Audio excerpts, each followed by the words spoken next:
سب کو ایک دوسرے کو تسلیم کرنا اور اعتماد بڑھانا ہوگا. جمہوریت پسند قوتیں تناؤ کم کرنے میں کردار ادا کریں. غیر متعلقہ عناصر پی ٹی آئی اور اداروں کے درمیان تناؤ پیدا نہ کریں. بانی پی ٹی آئی اور بشرا بی بی سے ملاقات کی اجازت ملنی چاہیے.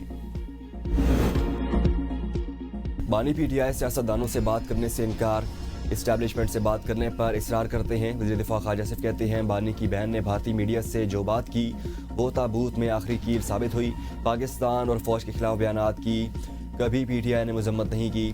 پی ٹی آئی والے کبھی شہداء کے جنازے میں شریک نہیں ہوئے. پی ٹی آئی کے لوگ طالبان کو بھتہ دیتے ہیں.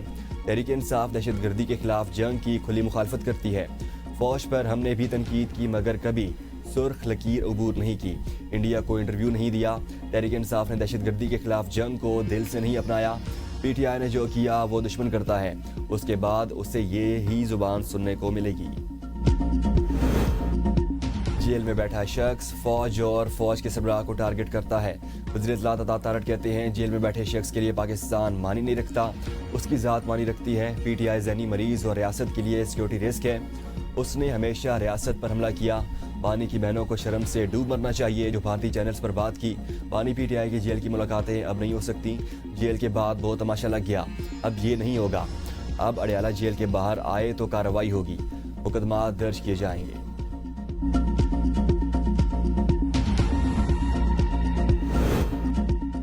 ملاقات اور سوشل میڈیا اکاؤنٹ پر پابندی کا فیصلہ فوج نے نہیں کرنا. ان پر پابندی کا فیصلہ حکومت نے کرنا ہے. فوج ریاست کا ادارہ ہے. ریاست اس سے بالاتر ہوتی ہے. ریاست حکومت اور اس کے ادارے ہوتے ہیں. فوج اس کا حصہ ہے. ریاست جو فیصلہ کرے گی ادارے اس کے ساتھ چلتے ہیں. عوام کے سامنے اس لیے بات کی کہ یہ بھی سارے پلیٹ فارم پر فوج کے خلاف بات کرتے ہیں. جب کوئی شخص سے ملتا ہے تو آئین قانون اور رولز کو بالائے طاق رکھ کر وہ سیاست پاکستان کے خلاف بیانیاں دیتا ہے, خاص کر مسلح افواج اور اس کی قیادت کے خلاف. کون سے آئین قانون یا رولز میں اس کی اجازت دی جا سکتی ہے؟ کون سی سیاست اس کی اجازت دیتی ہے کہ آپ ایک سزا یافتہ مجرم سے ملیں اور وہاں سے مسلسل افواج کے خلاف بیانیاں آ رہا ہو؟ 9 مئی کے تمام لوگوں کے ملٹری ٹرائلز ہو چکے. ملٹری کورٹس میں فیض حمید سمیت 1-2 مقدمات باقی ہیں. ترجمان پاک فوج لیفٹیننٹ جنرل احمد شریف چودھری نے کہا اب تمام مقدمات سول کورٹس میں ہیں. ہم 9 مئی کے تمام مقدمات مکمل کر کے بند کر چکے. کوئی ملک فوجی تنصیبات پر حملے کی اجازت نہیں دیتا. جو کہتے ہیں کہ ہم فوج کے خلاف نہیں فرد واحد کے خلاف ہیں. فوج کیا ہے؟ یہ وراثت نہیں ہے کہ آپ باپ کے بعد بیٹا. یہ میرٹ پر چلتی ہے. ہمارا ڈسپلن خود احتسابی اور کلچر میں فوج کی مضبوطی ہے. پی ٹی آئی نے جو اقدامات کیے وہ ملک کے خلاف ہیں. ترجمان پاک فوج نے جو کہا ہے اس سے متعلق حکومت ضرور سوچے گی. وزیر مملکت داخلہ طلال چودھری کہتے ہیں بانی پی ٹی آئی نے ہر دور میں ادارے کو متنازع کرنے کی کوشش کی. دہشت گردوں نے بانی پی ٹی آئی کو چھوڑ کر باقی تمام جان متعددوں پر حملہ کیا. پردم ٹی ٹی پی اور پی ٹی آئی کے درمیان کوئی تو رشتہ ہوگا. 20-25 سال پہلے بہت سارے لوگوں نے کہا تھا یہ پلانٹڈ شخص ہے. ایم کیو ایم نے بھی اپنی بانی سے لاتعلقی کا اظہار کیا تھا.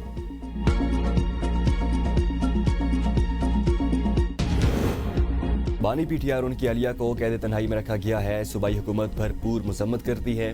وزیر خیبر پختونخوا سہیل آفریدی کہتے ہیں وفاقی وزراء کا رویہ عوام کو اشتعال دلانے اور جان بوجھ کر حالات خراب کرنے کے مترادف ہے. بانی پی ٹی آئی پورے پاکستان کے لیڈر ہیں.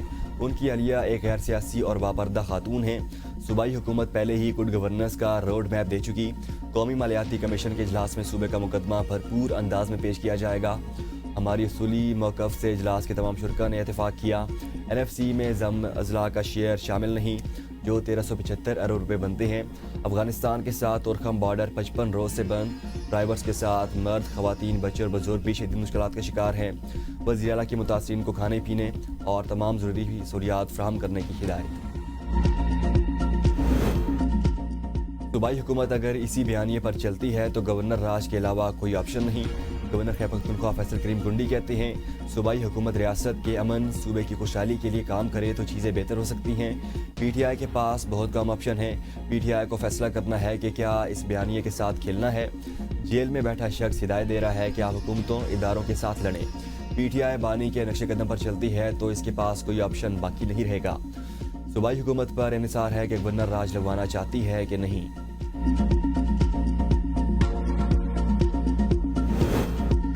ریاست نے ٹھوک بجا کر جواب دے دیا. یہ افغانستان اور بھارت جا کر سیاست کریں. سینٹر فیصل واڈا کہتے ہیں میں نے نرم زبان استعمال کی تھی. ریاست نے بھرپور جواب دیا. دہلی افغانستان کی زبان بولنے والوں کو پتہ لگ گیا ہوگا، پیر سے ملک ترقی پر گامزن، نیا سورج طلوع ہوگا، دشمنوں کا منہ کالا ہوگا، بانی پی ٹی آئی وہاں تک چلے گئے ہیں جہاں سے واپسی نہیں ہو سکتی، یہ احتعال انگیزی کر کے سیاسی خودکشی کی کوشش کر رہے ہیں، افواج اور پاکستان کے دشمنوں کی صفائی ہونی بہت ضروری ہے، پاک افواج میں پٹھان، سندھی، بلوچ، مہاجر سب ملک کے وفادار ہیں، پی ٹی آئی وہ زبان استعمال کر رہی ہے جو بھارت اور افغانستان کی ہے، پی ٹی آئی چاہتی ہے ملک میں صادم ہو اور ان کو سیاسی شہید کا موقع ملے۔ دہشت گرد کون ہے کون نہیں عوام فیصلہ کرے گی، الزامات لگا کر عوامی حمایت نہیں چھینی جا سکتی، پی ٹی آئی رحمان نہیں مہندر پنجوتا کی ابھی نیوز کے پروگرام ڈیبیٹ ایٹ 8 میں گفتگو، کہا 8 فروری کے انتخابات میں عوام نے بانی پی ٹی آئی کا ساتھ دیا، عوام کی رائے سے یہی طے ہوگا کہ کون ملک کا خیر خواہ ہے، اپنے بیانی کے اثرات پر غور کرنا ہر پارٹی کی ذمہ داری ہے، قانون، جمہوریت اور شفاف انتخابات کے اصول ہمیشہ یاد رکھیں، حکومت کو اپنی پرفارمنس اور موقف واضح کر کے عوام کو مطمئن کرنا چاہیے۔